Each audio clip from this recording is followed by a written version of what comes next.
Мақтарал ауданының орталығы Мырзакент кентінде орналасқан аудандық Абдулла Әкім орталық мешітінде мешіт қызметкерлері мен аудандық жастар ресурстық орталығы коммуналдық мемлекеттік мекемесінің ұйымдастыруымен сауат ашу курстарының шәкірттері арасында әсем әуезді азаншы атты азаншылар жарысы болып өтті.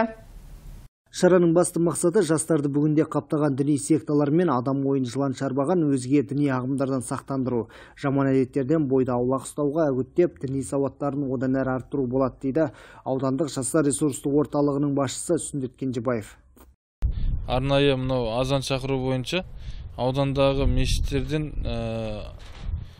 бір қатысушыдан шақырып, аудандық орталық мешітке азан шақыру бойынша жастар арасында. Ол жылда өтетін дәстүрлі біз жарысымыз.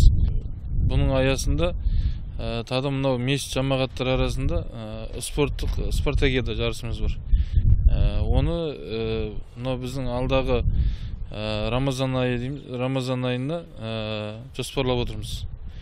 Ал мынау қазіргі Азанның дұрыс болуы мақамның әдемілігі өте маңызды. Азаншылар жарысының мақсаты да олардың кәсібилігін арттыру, әдем айтуға ғана емес, азанның шарттарында білу керек. Әлемді жайлаған пандемия кезінде мешіт есіктері жабылғанымен азан айту тоқтаған емес. Мешіттерде 5 мезгіл азан үні шарықтап тұрды. Азан айтылған жерді Алла тағала түрлі жамандықтан сақтайды. Лайым әдемі әуезді азаншылар көп болып, халқымыздың имандылығы артып, жерімізде тыныштық болғай деген Мақтарал ауданының бас имамы Мансур Аймұхамбетов қатысушыларға сәттілік тіледі.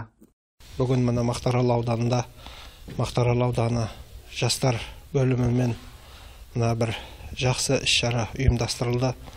Бұл да болса осы елімізде өсіп келе жатқан жасөспірімдер арасында азан сайысы болып өтті. Ауданымызда қазіргі таңда діни басқарманың, мемлекетіміздің құзырлы органдарынан рұқсат алып жұмыс істеп жатқан 29 мешіт бар. Сол 29 мешіттен 14 қатысушы бүгінгі сайысқа қатысты, іріктеліп, соның ішінен жүлделі орындарға ие болып жатты, және де мынау ынталандыру сыйлықтарды беріліп жатты. Бұл азан айтуына 2 апта дайындалдым, Құдай қаласа енді бірінші орын алдым. Рахмет соған бірінші орын алғаным үшін. Осы мешіттен 22 суреттің ішіне сұрақ қойды, содан 2-ші орын алдым. Жастарды тек тура жолға бағыттап, бойларында адамдық қасиеттерін қалыптастыратын шара соңында азаншылар сауатты әрі қатесіз өз тәртібімен оқып, жеңімпаз атанғандар ұйымдастырушылардың арнайы дипломдармен марапатталып, бағалы сыйлықтарына ие болды. Алла берген құлша, Гүлмира Қошаева, Мақсат Кәрім, ақпарат Мақтарал ауданынан.